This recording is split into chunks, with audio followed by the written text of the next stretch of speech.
فقل، آپ کہیے، حسبی اللہ، کافی ہے مجھ کو اللہ. کس سے کافی ہے؟ ان لوگوں کی چالوں کے خلاف، ان کے رویے سے نبٹنے کے لیے. لا الہ الا ہو، اس کے سوا کوئی الہ نہیں. علیہ توکلت، اسی پر میں نے بھروسہ کیا. وہو رب العرش العظیم، اور وہ رب ہے بہت بڑے عرش کا. پھر اینڈ پہ بتا یہ دیا گیا کہ آپ کا کام ہے پہنچانا.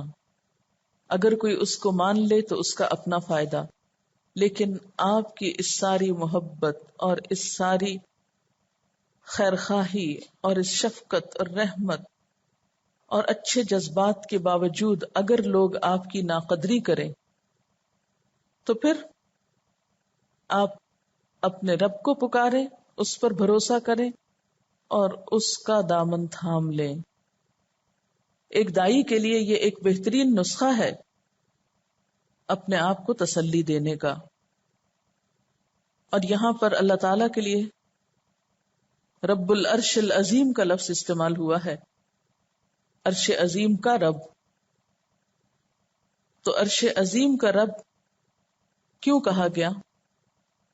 کیا اتنا کافی نہیں تھا کہ یوں کہہ دیا جاتا علیک توکلت وہو ربی؟ یہ کیوں کہا گیا ربی کہنے کی بجائے کہ میرا رب؟ یہ کہا گیا رب العرش العظیم، عرش عظیم کا رب. یعنی ہر چیز پر وہ پوری قدرت رکھتا ہے، ہر چیز پر اس کا اقتدار ہے، ہر چیز اس کے قبضے میں ہے.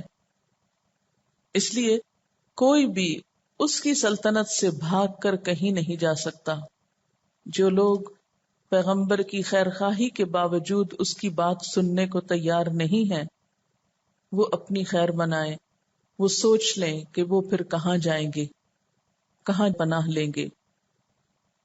یہ جو آیت ہے حسبی اللہ سے لے کے آخر تک، اس کے بارے میں سنن نبی داؤد میں حضرت ابو الدرداء سے روایت آتی ہے کہ نبی صلی اللہ علیہ وسلم نے فرمایا، جس شخص نے صبح و شام حسبی اللہ لا الہ الا هو علیہ توکلت وہو رب العرش العظیم 7 مرتبہ پڑھ لیا تو دنیا اور آخرت کے تمام اہم کاموں میں اللہ اس کو کافی ہوگا. تو گویا سورت التوبہ مکمل ہوئی. معلوم نہیں آپ نے توبہ کی یا نہیں کی، لیکن بہت ہی اہم صورتوں میں سے ہے. میں ہمیشہ یہ سوچتی ہوں کہ یہی کتاب تھی جس نے اس دور کے مسلمانوں کو پتھر سے ہیرا بنا دیا تھا. یہی لفظ تھے اور ان کو بالکل ایک نئی چیز بنا دیا تھا. پھر 1400 سال سے یہی کتاب مسلمانوں کے پاس رہی. آج یہ ہمارے پاس ہے. ہماری زندگیوں میں اور صحابہ کی زندگیوں میں زمین آسمان کا فرق ہے. حالانکہ اللہ تعالیٰ کیا فرماتے ہیں؟ فَإِنْ آمَنُوا بِمِثْلِ مَا آمَنْتُمْ بِهِ فَقَدْ اهْتَدَوْا. وہ معیار ہیں. کیا ہوا؟ وجہ کیا تھی؟ یہ تو موجود ہے، ساتھ ساتھ ہے، لیکن ہم وہ نہیں رہے. اس کو پڑھنے کے باوجود کتنی اس کی پڑھائی ہوتی ہے، کتنا اس کو حفظ کیا جاتا ہے، کتنا اس کے اوپر، لیکن اندر میں حرارت کیوں نہیں؟ دلوں میں حرارت کیوں نہیں؟ عمل میں تبدیلی کیوں نہیں؟ اس کو پڑھنے کے بعد وہ ایکشن لینے کا مرحلہ کیوں نہیں آتا؟ یعنی دنیا نے ہم کو ایسا گھیرا ہے، دنیا کی محبت اتنی سامنے آ گئی ہے کہ آخرت کی محبت جو ہے وہ بالکل ایک دھندلی سی چیز ہو گئی ہے. ہماری نگاہیں اس کے پیچھے دیکھ ہی نہیں پا رہی. ظاہریت پرست ہم بہت ہو گئے کہ جو کچھ سامنے ہے وہی اصل ہے، اور جو نگاہوں کے پیچھے ہے یؤمنون بالغیب، وہ کیفیت مدھم ہو گئی. یعنی ہم ایمان کے اس لیول پر نہیں پہنچے کہ جو اپنا آپ بیچ سکیں. آپ صلی اللہ علیہ وسلم کا نمونہ لوگوں کے سامنے تھا، ایک عملی مثال سامنے تھی، ایک یقین کی، جس کی وجہ سے لوگوں کے لیے اس پر یقین کرنا آسان ہو گیا. آج کے دور میں رہنمائی کی وہ مثالیں نہیں ہیں. درس و تدریس دوسروں کے لیے تو ہے، اپنی ذات کو اس سے باہر ہی رکھا جاتا ہے. چھوٹی سی مثالیں میں حضور صلی اللہ علیہ وسلم کی زندگی سے دینا چاہوں گی. یہی آج جو آج آپ نے پڑھی ہے آپ صلی اللہ علیہ وسلم کی کوالٹیز کی، اگر اسی کو سامنے رکھا جائے تو کیا آج کے ہمارے لیڈرز میں یہ کوالٹیز پائی جاتی ہیں کہ عزیز علیہ ما عنتم؟ اس پہ پرکھے خود کو، جو بھی تعلیم اور تبلیغ کا کام کر رہے ہیں، کہ کیا لوگوں کی تکلیف اور لوگوں کا مشقت میں پڑنا ہم پہ شاق گزرتا ہے؟ کیا کسی کے دکھ کو ہم اپنا دکھ سمجھتے ہیں؟ کسی کی پریشانی کو اپنی پریشانی سمجھتے ہیں؟ مجھ سمیت جتنے بھی آپ کے استاد یہاں بیٹھے ہیں، چونکہ ہم اپنی تربیت بھی کر رہے ہیں، اس لیے میں اپنے آپ کو اور آپ جو اس کام کے کرنے والے ہیں، اور پھر انشاءاللہ نیکسٹ ٹائم نیکسٹ لیول پہ آپ لوگ آگے جا کے کرنے والے ہیں، میں سب سے پوچھوں گی کہ کیا ہمیں اپنے شاگردوں کا دکھ محسوس ہوتا ہے؟ کیا ان کی تکلیف اپنی تکلیف لگتی ہے؟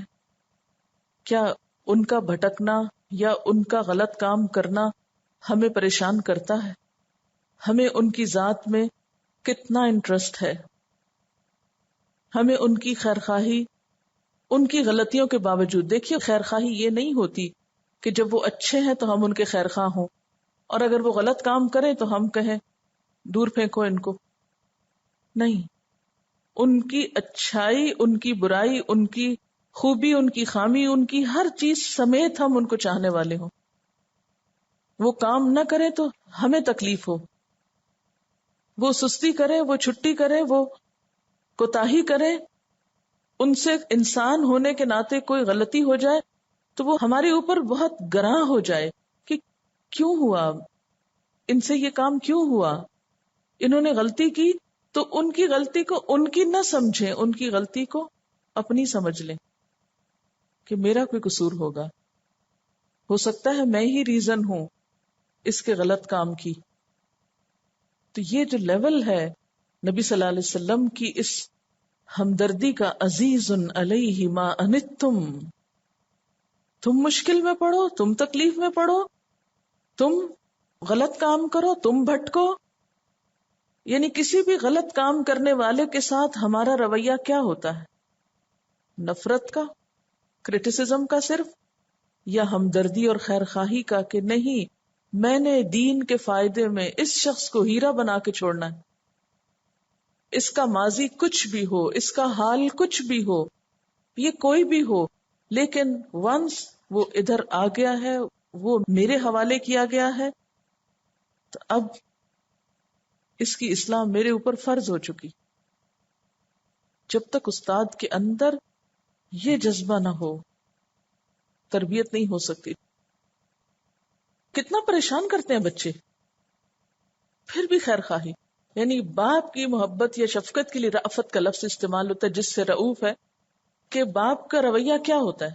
بچے غلط کام بھی کرتے ہیں، بچے نافرمانی بھی کرتے ہیں، بچے بدتمیزی بھی کرتے ہیں، بچے سب کچھ کرتے ہیں، لیکن اس کے باوجود اس کی خیر خواہی نہیں جاتی، وہ پلٹ پلٹ کے ان کے لیے خیر خواہی کرتا ہے.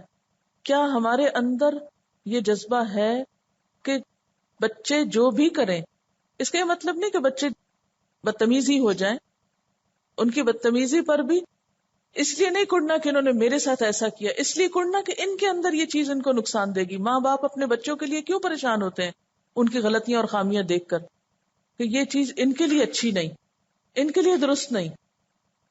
وہ اس لیے نہیں ہوتے کہ انہوں نے ہمارے ساتھ، کیونکہ وہ اپنی ذات کے لیے ناراض نہیں ہوتے. وہ کس لیے ناراض ہوتے ہیں؟ کہ یہ ان کو نقصان دے گا. یہ ہے حضور صلی اللہ علیہ وسلم کا خیر خواہی کا مقام. عزیز علیہ ما عنتم حریص علیکم. ذرا ہم اپنے بارے میں سوچیں، کیا ہم اپنے ایک ایک شاگرد کے لیے حریص ہیں؟ حریصن، حریص کس کو کہتے ہیں؟ کسی حریص شخص کی آپ دیکھیں، عموماً ہمارے یہ لفظ نیگیٹولی بھی استعمال ہوتا ہے. حریص کس کو بولتے ہیں؟ کون ہوتا ہے حریص؟ جو ہر قیمت پر اپنے مقصود اور مطلوب کو پا لے، بس کچھ بھی ہو یہ کر کے چھوڑنا ہے. اور پھر خاص طور پر جو بالمؤمنین، جو ایمان لے آئیں، جو مان جائیں، ان کے لیے شفقت اور مہربانی. سورۃ الحجر آیت نمبر 88، وَخْفِضْ جَنَاحَكَ لِلْمُؤْمِنِينَ. حضرت عائشہ کے بارے میں اس دن ہم پڑھ رہے تھے نا کہ ان کو اپنے شاگردوں کا اتنا خیال ہوتا تھا، اتنا زیادہ وہ ان کے لیے سنجیدہ تھی. یعنی یہ خاتون کا کردار بتا رہی ہے نا آپ کو کہ بسا اوقات ان کے جو عزیز رشتہ دار تھے وہ کیا کرتے تھے؟ جیلس ہوتے تھے اس بات پر کہ یہ ان کا اتنا کیوں. پھر آپ دیکھیے کہ دوسری جگہ پر کیا فرمایا، فَبِمَا رَحْمَةٍ مِّنَ اللَّهِ لِنْتَ لَهُمْ لَوْ كُنْتَ فَظًّا غَلِيظَ الْقَلْبِ لَانفَضُّوا مِنْ حَوْلِكَ. تو جس نے بھی حضور صلی اللہ علیہ وسلم کا طریقہ کار دیکھا ہو وہ اچھی طرح جانتا ہے کہ آپ صلی اللہ علیہ وسلم کے مخالفین نے آپ کے ساتھ کیا کیا اور آپ کا رویہ ان کے ساتھ کیسا تھا. آپ انتقام کی پالیسی پر عمل پیرا نہ تھے، لوگوں کی گمراہی پر، حتیٰ کہ اپنے دشمنوں کی بھی گمراہی پر آپ ان کے لیے ہمدردی کرتے کہ کسی طرح یہ ہدایت کے رستے پہ آ جائے. اور رأفتن میں وہ لفظ بھی آپ کو یاد ہے نا کہ کسی کی کمزوری دیکھ کر پھر دل میں شفقت آنا. اور ہمارا کیا حال ہے، کسی کو کمزور دیکھ کر کیا کرتے؟ کیا کسی ماں نے اپنے کمزور بچے کو اٹھا پھینکا کبھی؟ یہ کمزور کیوں ہے اس لیے میں نہیں اس کی ماں بنتی. وہ اور زیادہ اس کے لیے شفیق اور مہربان ہو جاتی، صحت مند بچوں سے بھی زیادہ اس کو دوسرے طریقے سے راستے پہ لانے کی کوشش کرتی. آپ صلی اللہ علیہ وسلم کس طرح اصلاح کرتے تھے؟ ایک شخص آپ کی خدمت میں حاضر ہوا اور کہتا ہے اللہ کے رسول صلی اللہ علیہ وسلم مجھے زنا کی اجازت دے دیجیے. اب آپ دیکھیں کتنا گھناؤنا کام جو ہے وہ اس کی اجازت مانگ رہا ہے، لیکن آپ صلی اللہ علیہ وسلم نے اسے ڈانٹ ڈپٹ کے باہر نہیں نکالا کہ یہ تم مجھ سے اجازت لینے آئے، کس چیز کی، تم ایسے ہو بے غیرت وغیرہ وغیرہ، کچھ نہیں کہا. بلکہ آپ صلی اللہ علیہ وسلم نے ناراض ہونے کی بجائے پیار سے اسے اپنے پاس بلایا، قریب بٹھایا، اس کے کندھے پہ مشفقانہ ہاتھ رکھا، محبت بھرے لہجے میں کہا اچھا یہ بتاؤ جو کام تم کسی اجنبی خاتون کے ساتھ کرنا چاہتے ہو اگر کوئی شخص تمہاری ماں کے ساتھ کرنا چاہے تو کیا تم اس کو گوارا کرو گے؟ ہمدردی کے ساتھ اس سے بات کی. اب وہ شخص ایک دم ٹھٹکا کہ یہ واقعی میں کبھی نہیں پسند کروں گا. آپ نے فرمایا پھر دوسرے لوگ بھی اپنی ماں کے ساتھ ایسا نہیں پسند کرتے. اچھا یہ بتاؤ اگر کوئی تمہاری بہن کے ساتھ ایسا کرنا چاہے تم پسند کرو گے؟ اس نے کہا نہیں. آپ نے فرمایا لوگ اپنی بہنوں کے لیے نہیں چاہتے. اگر تمہاری بیٹی کے ساتھ کوئی یہ کرنا چاہے؟ نہیں، کبھی نہیں پسند کروں گا. آپ صلی اللہ علیہ وسلم اس کو چھوٹی چھوٹی مثالیں دے کے بات سمجھاتے رہے. آخر میں اس کے کندھے پہ ہاتھ رکھ کے یہ دعا بھی کی اللہم اغفر ذنبہ وطہر قلبہ وحسن فرجہ. یا اللہ اس کے گناہ معاف کر دے، اس کے دل کو پاک کر دے، اس کی شرمگاہ کو عفت عطا کر. اور جب وہ شخص اس مجلس سے اٹھا تو تائب ہو چکا تھا. لیکن اگر ہمارے پاس کوئی ایسا شخص آئے تو ہم اس کے ساتھ کیسی ڈسکریمنیشن کریں؟ پہلے تو نظروں کی ہی مار دے دیں اس کو، نفرت بھری، پھر اس سے بات کرنا ہی پسند نہ کریں. تو کبھی ایسے طریقوں سے بھی اصلاح ہوئی ہے؟ تو اصل بات یہ ہے کہ ہمارے ہاں کتاب تو ہے، استاد نہیں رہا. استاد پیدا کرنے کی ضرورت ہے، ایسے تربیت یافتہ لوگ تیار کرنے کی ضرورت ہے جو اس کتاب کو واقعی تڑپ کے ساتھ آگے لے کر بڑھیں اور اپنے عمل کے ساتھ. پھر آپ دیکھیے کہ آپ صلی اللہ علیہ وسلم نے اگر لوگوں کو نماز کے لیے کہا اور 5 نمازیں ان پہ فرض کی تو خود آپ 8 پڑھتے تھے، تہجد بھی پڑھتے تھے، اشراق اور چاشت بھی پڑھتے تھے. اگر دوسروں کو روزہ رکھنے کا حکم دیا تو آپ کا کوئی مہینہ اور کوئی ہفتہ روزوں سے خالی نہ تھا، سب سے بڑھ کر خود رکھنے والے تھے. اگر لوگوں کو زکوٰۃ دینے کا حکم دیا تو خود اپنا طریقہ کیا تھا کہ اپنی ساری آمدنی معمولی ضرورت پوری کرنے کے علاوہ سب کی سب فی سبیل اللہ دے دیتے تھے. حضرت ام سلمہ بیان فرماتی ہیں کہ ایک دفعہ آپ رنجیدہ گھر میں تشریف لائے. میں نے وجہ دریافت کی تو فرمایا ام سلمہ کل جو 7 دینار آئے تھے شام ہو گئی اور وہ بستر پہ پڑے رہ گئے. اس پر غمگین تھے. حد یہ کہ مرض وفات کی حالت میں جب کہ بیماری کی تکلیف نے سخت بے چین کیا، آپ کو یاد آتا ہے کہ کچھ اشرفیاں گھر میں پڑی ہیں، فوراً حکم دیتے ہیں خیرات کر دو. کیا محمد اپنے رب سے اس طرح ملے گا کہ اس کے پیچھے اس کے گھر میں اشرفیاں پڑی ہوں؟ یعنی محض لوگوں کو صدقے خیرات کا حکم نہیں دیا. آج کے دینی رہنماؤں کا حال کیا ہے کہ دوسروں سے تو چندہ مانگتے ہیں اور خود اپنے لیے اس کو حلال کر لیتے ہیں، پھر دین کے کام میں برکت کہاں سے ہوگی؟ وہ سمجھتے ہیں کہ یہ صدقہ خیرات اور یہ سب کچھ دوسروں کو کرنا چاہیے، ہمیں خود کچھ اس میں حصہ ڈالنے کی ضرورت نہیں، کیونکہ ہم یہ جو خدمت کر رہے ہیں دوسروں کو بتانے کی۔ جنگ خندق کا موقع ہے، اگر صحابہ کرام نے ایک پتھر پیٹ پہ باندھا ہوا تھا تو آپ نے 2 باندھے ہوئے تھے۔ تو جب تک پیغام پہنچانے والے خود اخلاص سے معمور نہ ہوں گے، خود باعمل نہ ہوں گے، بات نہیں بنے گی، بات آگے نہیں جائے گی۔ ہمیں خود عملی نمونہ بن کے دکھانا ہے۔ اگر ہم دوسروں سے کہیں قربانیاں کرو اور خود سوتے رہیں، دوسروں سے کہیں کام کرو اور خود بیٹھے رہیں، گپ شپ کرتے رہیں، تو کون کام کرے گا؟ دوسروں سے کہیں توکل کرو اور اپنا کچھ بھروسہ نہ ہو، دوسروں سے کہیں سچ بولو اور اپنے عمل کی فکر نہ ہو، دوسروں سے کہیں منافقت نہ کرو، جھوٹ نہ بولو، اور خود بات بات پہ جھوٹ بول رہے ہوں اور اس کی تعویل کر لیں، پھر تو تبدیلی نہیں آئے گی۔